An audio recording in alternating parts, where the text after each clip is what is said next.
Hello, everyone, and welcome to Schmidless Live. I am your host, Kurt Schmidt, president and partner at Foundry, and I am so glad you are joining us today because we have a very important discussion ahead of us. So, as a lot of you know, the holidays are right around the corner, and that's when a lot of people experience a lot of anxiety, depression, all sorts of things. They say you can pick your friends, but you can't pick your family.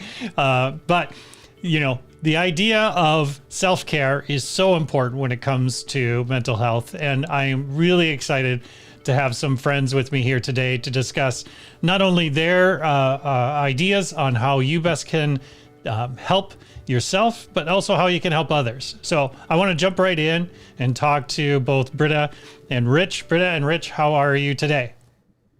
Doing really well. Thanks, Kurt. Good. Fantastic. Yes. So, Britta, tell me a little bit about yourself. Where are you at these days? What do you do? And who do you do it for? So I live in Minneapolis and I work for Proofpoint Marketing. I work for them doing some marketing strategy, also just some activation and planning. So Proofpoint Marketing is where I work, and I'm just enjoying being here today. Thanks so much. Great, thank you. And Rich, where do we find you?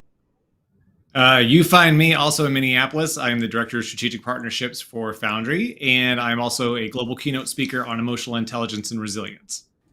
Awesome. I am so happy to have both of you here today. It's going to be a great conversation.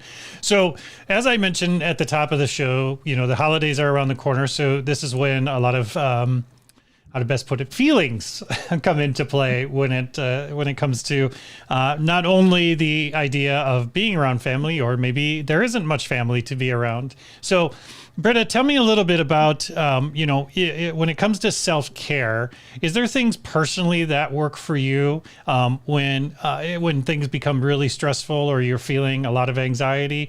What sort of tips could you give folks? Yeah, absolutely. And thanks for the question. So For me, the number one biggest and most important, tool in my toolkit is essentially to use self-compassion. And sometimes that word is sort of hard for people to quantify. So I also like to use or substitute the word gentleness, because that's very easy to quantify. Yeah. So just being gentle with myself. And it's not really self-pity. It's more of an approach to being a caring, understanding advocate, as if treating yourself as if you're your own friend. Sure. Rich, how about you? I know, thanks to your Instagram, what I love to call out regularly, you enjoy a good workout on occasion. What sorts of things do you do for self-care? I do. I am a self-proclaimed Peloton addict. I will swear up and down my Peloton all day long. That has been the saving grace for me for the last couple of years. Especially now on the holidays, because there is that additional stress. I think the other thing that is really important, and I loved what Britta said about self-compassion, but I think boundaries are a big thing that we don't really hold true to during the holidays. We start feeling guilty. We start feeling like we have to do things for other people. And not that you're being arrogant or selfish, but you have to really maintain your boundaries throughout the holidays to make sure that you're taking care of yourself. No, I love that. I love that idea, because boundaries is really important when it comes to that self-care, right? It's about the inputs a lot of times. Britta, how about you and the boundaries discussion? Is that important to you as well? Yeah, boundaries are so important. But I also wanted to team off of one thing that Rich said. He talked about guilt, and I just found this quote the other day, and it really resonated with me, that guilt can deprive your mind of the strength that it needs to be resilient. So really letting go of guilt when you're setting boundaries, knowing that you're doing the best thing for yourself. So I totally resonate with the boundaries piece that Rich shared. That's great. And then in terms of, for me personally, I think systematizing things has really helped me with my anxiety or feeling overwhelmed, is coming up with personal systems that help me sort of approach my day, make me feel that I'm in a bit more control, even when, it might just seem like I'm more in control. How about you, Rich, in terms of systems? Is that approach you use as well? Yeah, absolutely. I think you're not going to be able to systematize the entire day, but as much as you possibly can, it's really critical that you put those pieces in place. You mentioned my workouts. I'm a 5 a.m. workout person. That is my system. I get up. That's how I start my day.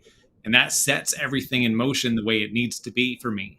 And so I think there are those things. And then two very good friends of mine, Hannah and Lisa from Good Company Consulting, talk about the closing mantra. And that is something that I do every night too. So when I'm done with my work, I say, you know what, this is the end of the day. I listen to a song that puts me in a good mood or relaxes me a little bit, and then I close my computer. I don't know why I'm doing this, like I'm a director or something, but end scene. At the end of the day, I get done with it, and then I walk away, and that relieves me. Going back to what Britta said about guilt, it relieves me of the responsibility and guilt of saying, like, I have to be staring at my phone every single second. Like, I want to pay attention to my family. I want to, and take care of myself as well. So it's really important that I do those things. Yeah. Do you feel, yeah, Britta, I was going to ask you, I mean, is that something that resonates with you as well? Yeah. I mean, I try to have a morning, I guess, routine sometimes has a negative connotation because, you can try to make routines and then it's hard to stick to them. But for me, I like to have sort of a opening ritual to my day and a closing ritual. And so my closing ritual is I do what I call 7-7-7. So I do 7 minutes of hygiene, brushing the teeth, that kind of thing. I do 7 minutes of spiritual practice. So usually that's meditation or some sort of calming thing. And then 7 minutes of stretching. And keeping those routines or those rituals on a daily basis cues your body to be able to relax. And lack of sleep is something that a lot of people struggle with who struggle with depression and anxiety. So that can be really helpful. Yeah, I love the idea of that closing mantra for the day. One thing I love to do that helps me at the end of the day is I try to write down, even while I'm in bed, like just about to lay down, is I write down a lot of the things that I want to accomplish the next day. So I'm not thinking about them as I'm trying to fall asleep. I write them down as if to exercise them in a way, right? Is to like, okay, no, tomorrow me can worry about this. So with that, I like the idea of adding a mantra idea to that helps me kind of, again, expulse kind of the things that I've gathered throughout the day, so that it's helping me get a better night's sleep. Because for years I suffered from terrible nightmares for a number of years. And I remember going to the doctor and they were like, oh, you have PTSD. And I was like, I do? Maybe I haven't been in a war or anything. And they're like, oh, it doesn't mean you're like, you were in a war zone. Anybody can experience a traumatic episode and it can affect them. And, things like medication and better exercise and those types of things have really helped me over the years. So, definitely I would give my advice in self-care is definitely talk to people. Don't keep it all inside. Go and see a professional, And so if I'm seeking out a professional, Britta, do you have any tips on what to look for when maybe you're going out to seek a doctor, a therapist, or these types of things? Are there things that you would tell people to keep in mind when you're doing that? Yeah, so I would tell them to keep in mind that finding a therapist is a lot like dating. Not every therapist is a good therapist, Sure. Just like not every doctor is a good doctor. So if you find a therapist and you feel like your things are not gelling or you don't feel a good, safe, and positive energy with that therapist, find a new one. And because I think we tend to give therapists a lot of authority and we think, well, they're a therapist, so they should know, but there definitely is such thing as a bad therapist. And then I think also knowing what it is you're looking to get out of your therapy appointments. So are you looking for anxiety relief? Are you looking for, processing trauma? There are different types of therapies and different types of modalities that certain therapists specialize in. So know what you want to get out of it, and don't be afraid to grill your therapist on are they actually going to therapy? That's another thing. It's a huge red flag if you have a therapist that isn't attending therapy themselves, because they carry a lot of people's stories, and if they're not taking time and space to deal with those stories and not actively self-caring, then they might not be a very good therapist for you. So yeah, make sure that you find someone that you feel really comfortable with, because the point is it's a safe space for you. Yeah, because I know I'm a little bit older than the both of you, and definitely there was a stigma of when I was younger of going to see a therapist meant that you couldn't handle your own problems, right? And thanks to my father, I learned that there's two types of people in the world. There's people who have a coach, and there's people who don't know they need a coach, and and so that therapist is not just somebody you should look at. It should look at him as that coach, as someone who's there, that's on your team, someone that you're adding to your team, not someone that you're going to have to. It's not extra homework, I guess. I would say, right?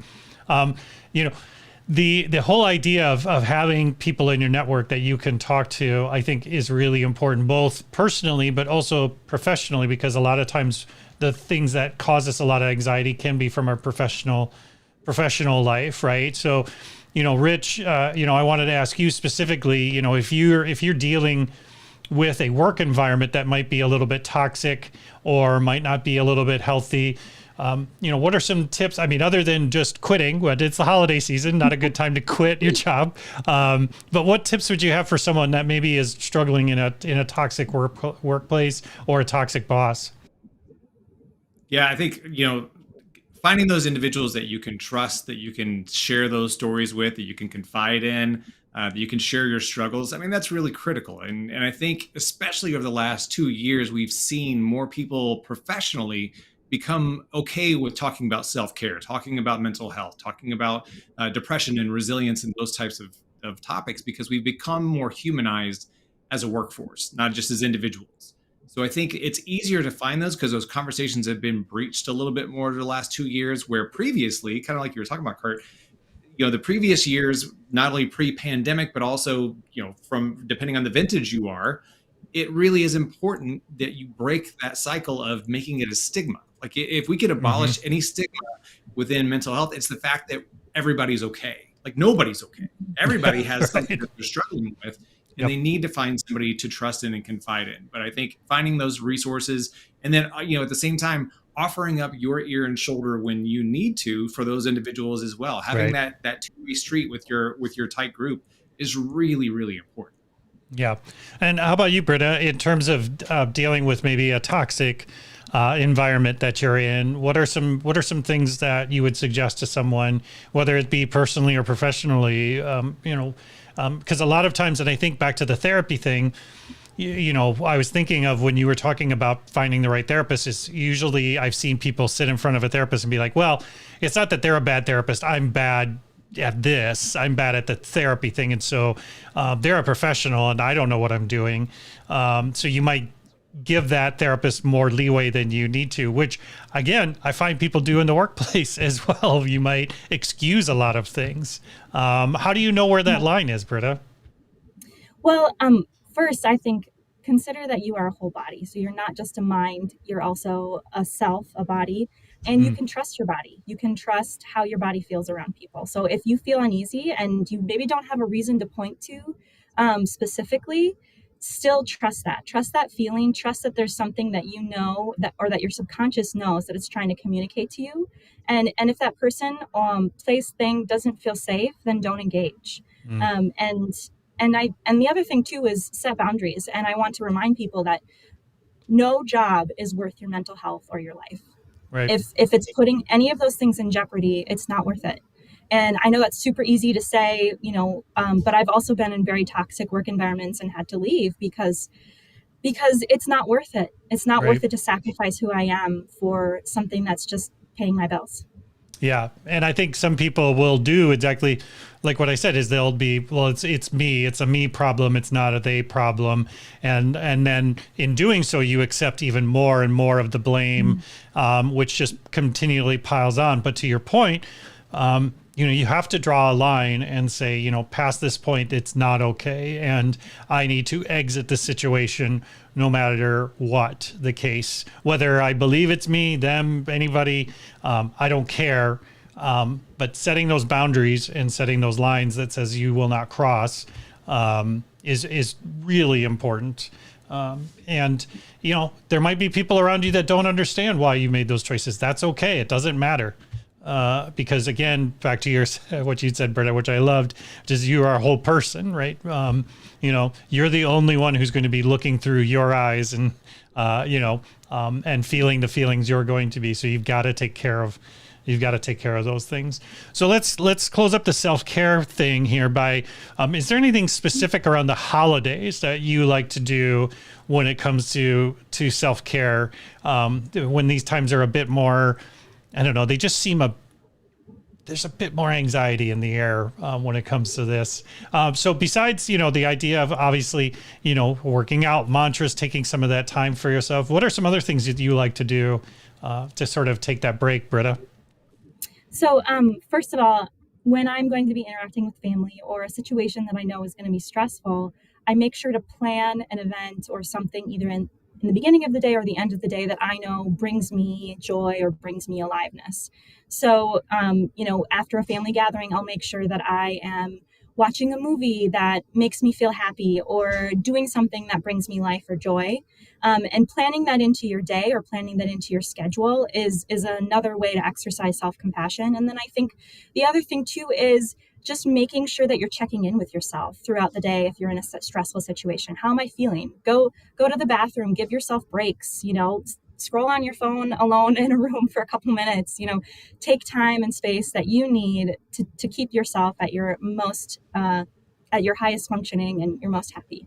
I love that. Yeah, no, I knowing those things that help you recharge, I think is so critical. For me, it's a nice pint of Ben and Jerry's. Like I'll eat the whole damn thing in one sitting. I don't care. Yeah, I don't care. Let's fight. We'll fight about it. Rich, how about you? What sorts of advice would you give in terms of making sure you're recharging and you're staying on top of your self-care? Yeah, I love what Britta said. I think within the holiday season, it's really critical that you almost double down the efforts of what you've been doing previously. So, when I talk about emotional intelligence a lot, I talk about journaling throughout the day. And it doesn't have to be necessarily like a formal journal, but, taking those times to check in with yourself. So if you're doing it first thing in the morning, last thing at night, and just kind of checking to see where your emotions are, add in some time over lunch and say, how am I feeling now? What is going on now? What are the things that are setting me off within the morning and within the afternoon that are shifting my energy? Is it an individual? Is it an activity? Is it something that is not serving me? So the idea of checking in with yourself more often and being very mindful of your energy is critical. But then also, for somebody like me, I'm a big time ambivert. I love socializing and I love being engaged, but at the same time, I also love my alone time. And that is what helps me recharge. And so adding in more intentionality around my own self-awareness and recharging my own battery is really critical. So I actually do it more often during these times than normally. Yeah.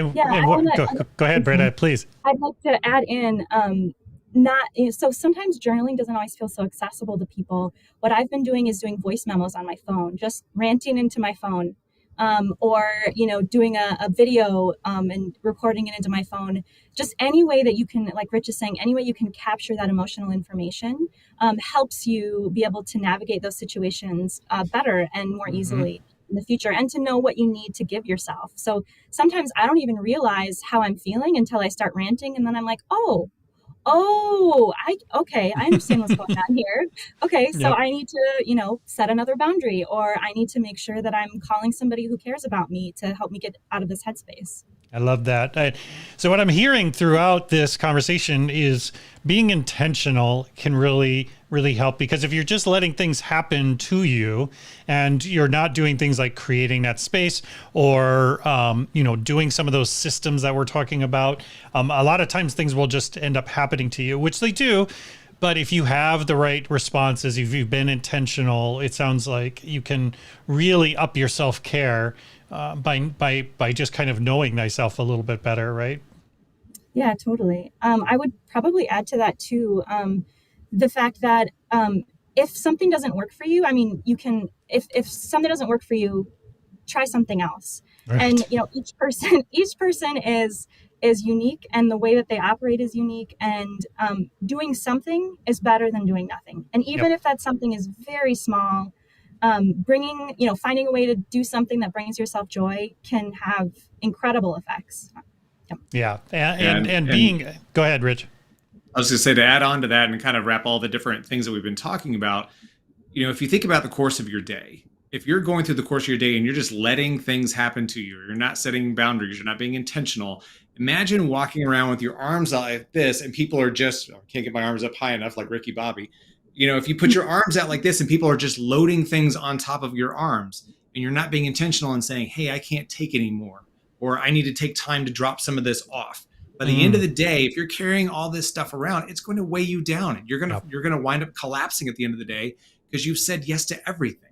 You've let everything impact you. You've been a sponge instead of a reflector. So it really is important that you're intentional and that you block those things that aren't going to serve you and don't take on everything. Nobody can. So you're not proving anything to anybody by saying, oh, I can take on anything. Just be very mindful of what you're doing. Yeah. I also want to remind people that boundaries are, a lot of people I think have experienced boundaries as like punitive. So someone set a boundary with you, Sure. and did it, in a harmful fashion, or did it, and it became a hurtful thing. A boundary really is essentially declaring what you need to be your most whole self. So declaring the conditions to people around you of what you need and what you want to be your most whole self. And if the people around you care about you, then they will want to know that information. It's not a burden Right. for you to declare that to people. And then two, it's so important that you remember that, again, your mental health is not, your family gathering is not worth your mental health, or your interaction with your aunt whoever is not worth it. And if it's not, really my gonna aunt is impact not worth you, it. No, you're right. Yeah. So I love that. Yeah. Again, back to the intentionality behind it all, because one thing that it took me a long time to learn was to be able to communicate to other people that I am doing this intentionally because I need this self-care, this time right now, right? Like you were saying, Britta, like watching this movie, like I'm going to, but being able to tell your partner or people around you, this is my time to, do my thing. So I think it's also important to communicate those needs if you're in a relationship, or if you do have people that are close to you, just like you were saying, Britta, if you've got family, it's okay to say to your mom, like, I can't deal with your sister. So I'm not staying any longer than I have to, or whatever the case may be. And instead of just trying to find a way, to kind of sneak out or do whatever, I think being vocal about your needs is also important, because it gives you power back, to which you might be feeling you've lost some power. So. yeah, I think the other reason why people tend to not want to set boundaries is they tend to see other people as fragile. So remember that each person is a whole and complete human being, and it's their job to deal with their emotions in their own fashion. And if they choose to deal with their emotions by yelling, that's fine, but that doesn't mean that you should change your boundary or change what you need to be your most whole self. Yep. Yeah. Yeah. Well, and two, with boundary setting, I mean, we're people pleasers by nature. And so we don't want to feel like we're rejecting anybody or trying to hurt anybody's feelings. But two things happen when you set boundaries, and they're not easy at first, because it's a practice that you have to get into to protect yourself. But number one, you find out really quickly who has been impeding on your boundaries, whether or not you recognized it, because those are the people who are going to get upset about it. They're going to get really agitated. because they have been looking at you as an oasis or a resource of energy, and they've been pulling from you, whether or not you knew it. And so you find out really quickly, but you also find out the things that truly make you happy, because you're now saying, hey, look, this is my time to take care of me. You have one life. And if you want to live your life pleasing everybody else, you're going to get exhausted, and you're not going to have a really fulfilled, happy life at the end of the day. Yep. Yeah, because you're taking on all this additional responsibility that only you is asking you to do. Everybody else is just kind of going about their day and not thinking about it as much. And you might be just overthinking those things. And I hate the term overthinking because it has a negative connotation, but there is a time when you need to audit your thinking, I guess, and think, am I spending too much time on this because I have better things I could be doing? So let's switch gears for a second. Let's talk about how do we support people that maybe are around us, are close to us, who may be struggling with anxiety during this time. How, one of the things, for me personally, it's hard for me sometimes to go to people and want to say, hey, how you doing? How can I help? Because I feel like I'm adding responsibility to that person. I'm piling on by asking them. I'm guessing that's not the right way to think about it, Britta, is it?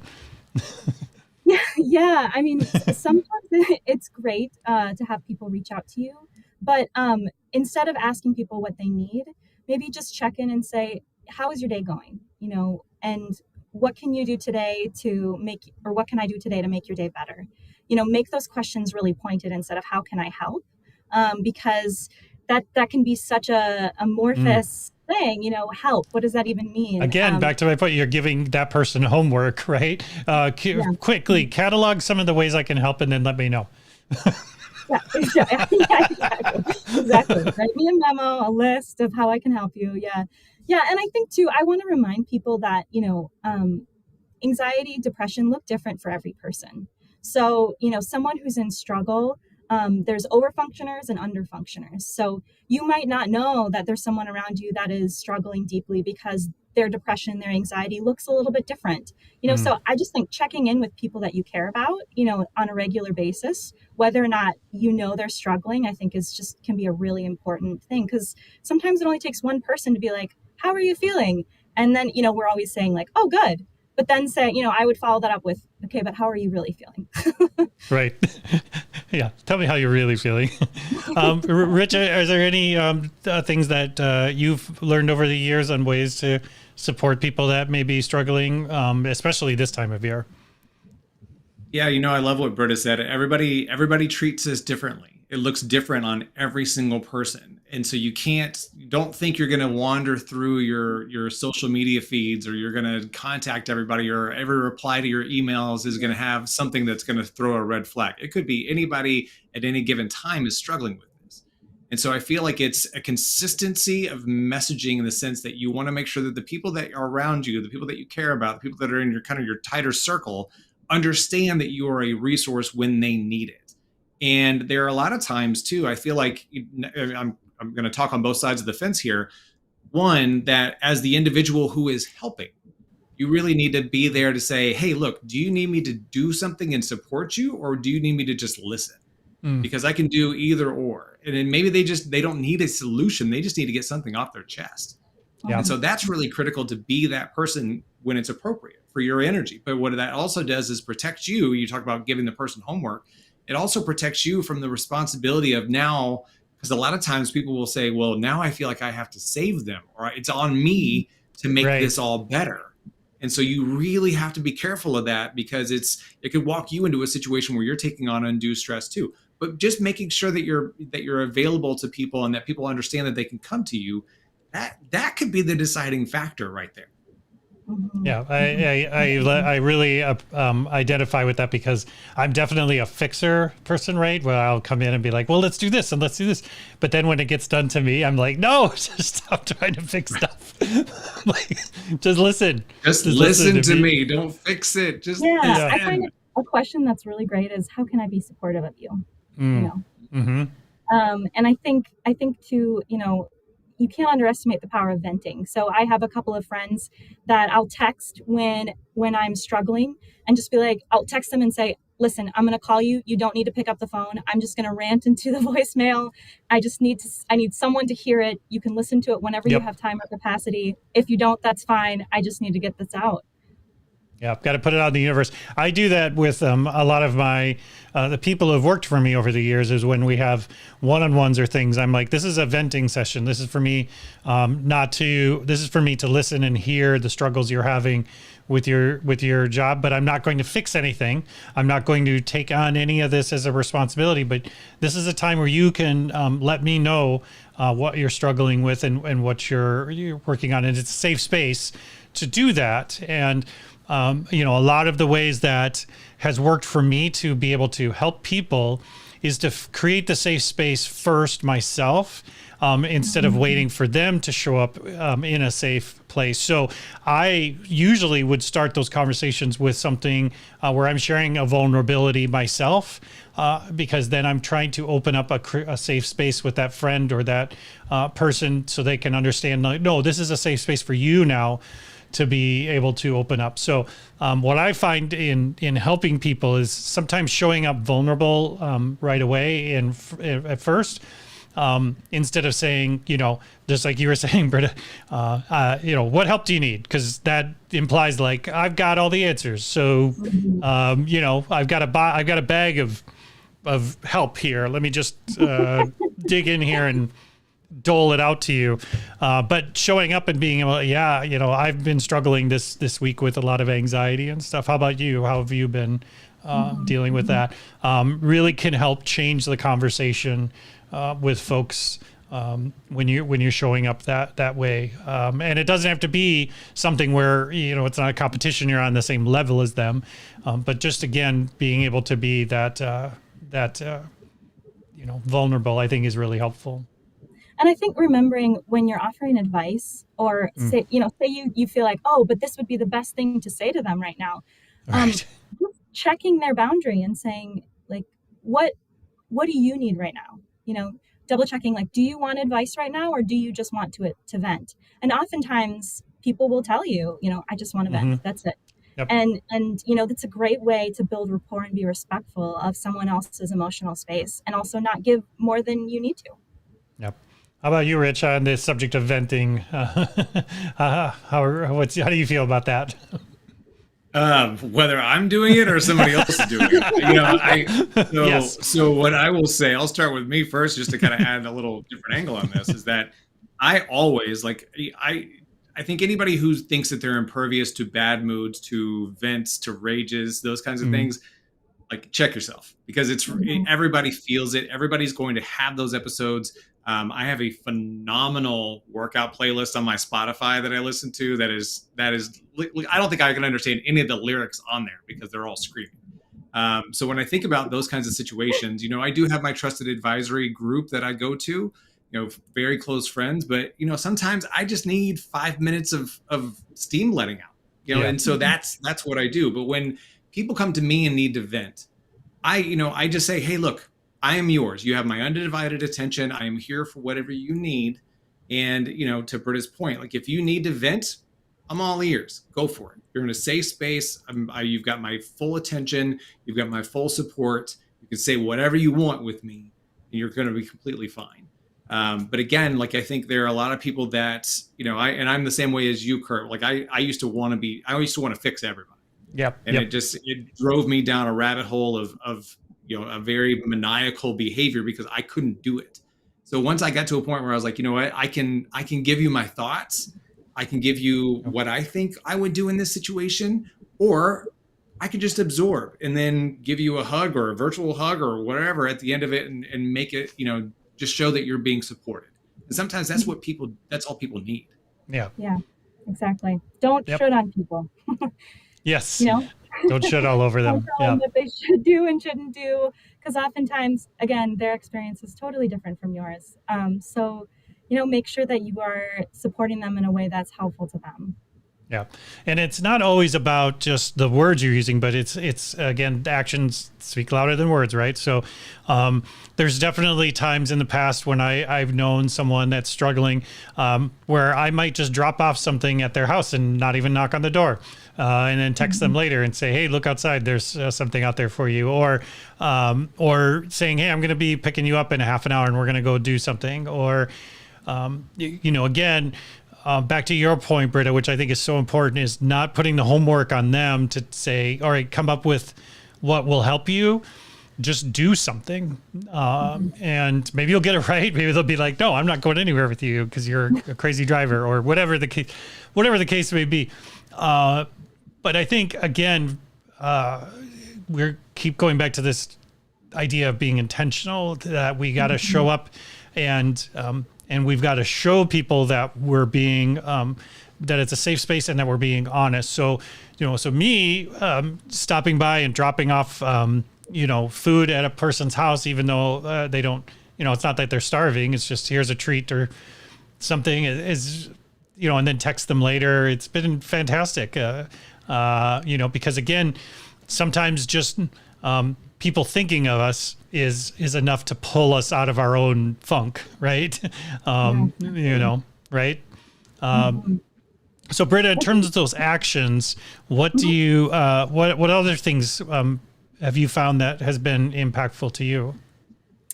Yeah, I think when I know I'm headed into a stressful situation, setting up, you guys talked about systems, setting up systems that I know will be supportive to me. So one of the systems I've come up with is I have a network of 4 or 5 really close, trusted friends that I keep on a text message thread.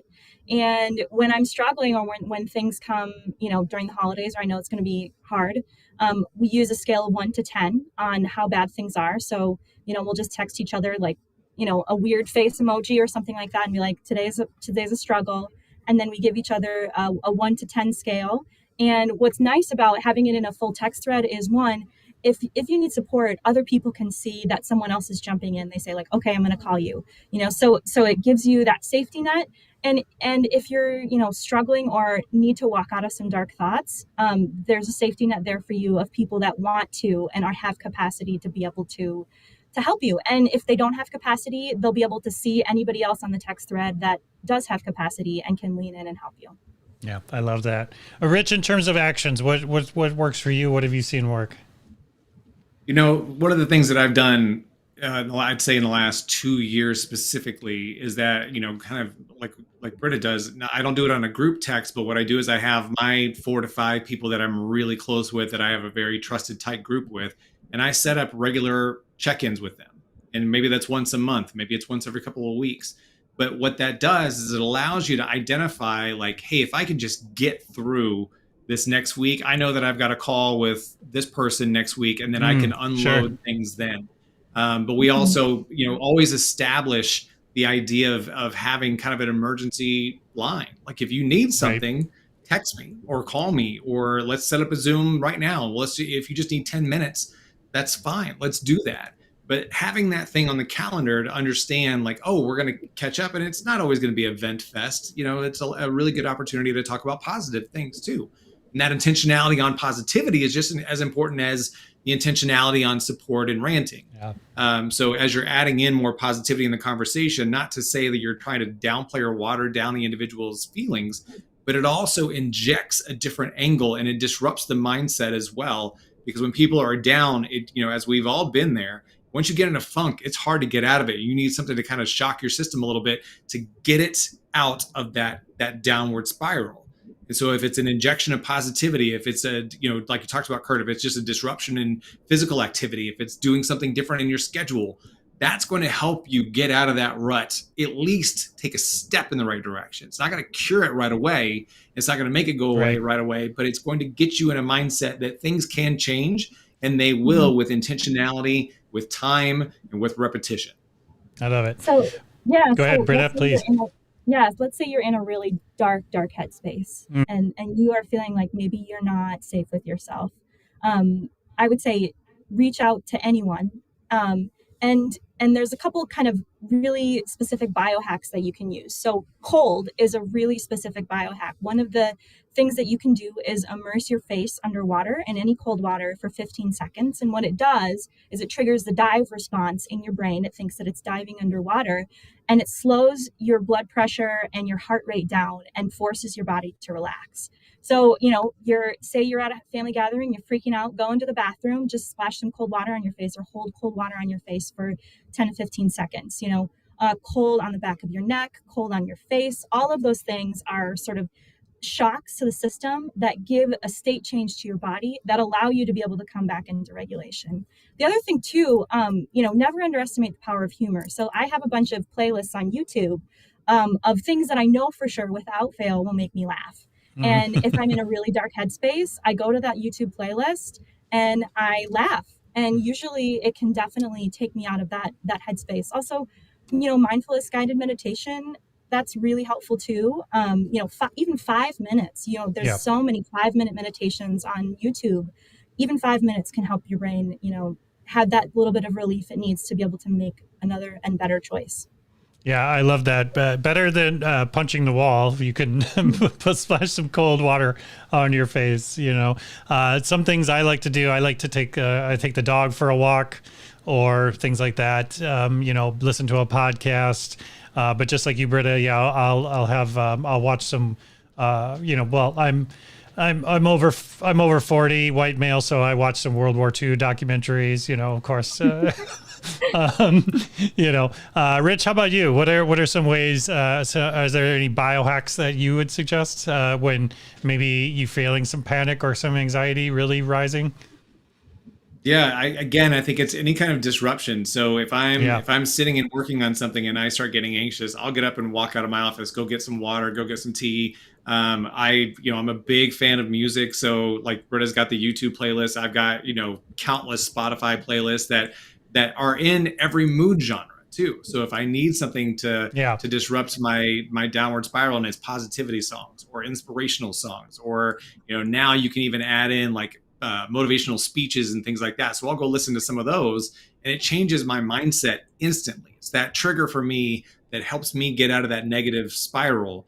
And it really helps that. But again, like I think any kind of injection of humor, happiness, disruption of physical activity, those things are really, really critical to implement. And have your cache, like the little, where we talk about the mental health toolkit. Have your toolkit of things at the ready, so that when you need to, you can break glass and go, because it's really important. Because once that slide starts, it's really hard to stop it. But if you feel yourself going down that path, like get up and go. Stop what you're doing, close your email, go listen to a song, go watch a video on YouTube, go do it right then and there. That's going to make a big difference. Totally. Yeah, I totally agree. I love it. All right, you two. Well, I want to thank you so much for taking the time today. I think this is an important discussion. I'm excited to continue this conversation over the course of next year. So I hope you both will join me again for more discussions on this, because I think it's really powerful and impactful. And Britta, I know you have tons of resources as well you want to share. So, if you're watching this, make sure you check out in the comment section and in the shares that Britta has sent out. There's a lot of extra good things on there you can check out. So Britta, if I want to connect with you and I want to learn more about what you do, and where do I find you? You can find me on LinkedIn. Yeah, that's where I'm usually interacting with people the most. Yeah, and I would just let people know if they're struggling, email message me. And I have resources I can help connect you with, and strategies that I've used that have saved me in some really dark times. So that's great. Thank you, Britta. Appreciate you. Rich, how do I get in touch with you? Where are you most active? Yeah, I'm most active on LinkedIn, on Instagram. I just released a new aesthetically beautiful version, as much as one can have with my face on it. A new version of my website, richbracken.com. And honestly, if you want to send me a quick message, I actually have a document that is 50 self-care tips that you could do in under 5 minutes. So 50 under 5. That help you get through these kinds of scenarios. So I'm happy to share that with everybody. I'll post a link to it on LinkedIn as well. But richbracken.com is everything me. Great. Well, thank you both again so much. We'll talk to you again soon. Okay. All right. Thanks, Kurt. Thanks, Great, Kurt. great to talk with you. Thank you. All right, everyone. Thank you for taking the time to join us today. Make sure you take care of yourself this holiday season. It's always a stressful time. There's always a lot of anxiety. And you know what? I appreciate you taking the time to watch the show, and if you need some extra additional assistance, make sure you take us up on those notes of, support and message. Go ahead and message us. We're here to hang out. Have a good time. All right. If I don't see you, make sure you have a happy holidays and take care of yourself. Okay? We'll see you on the other side.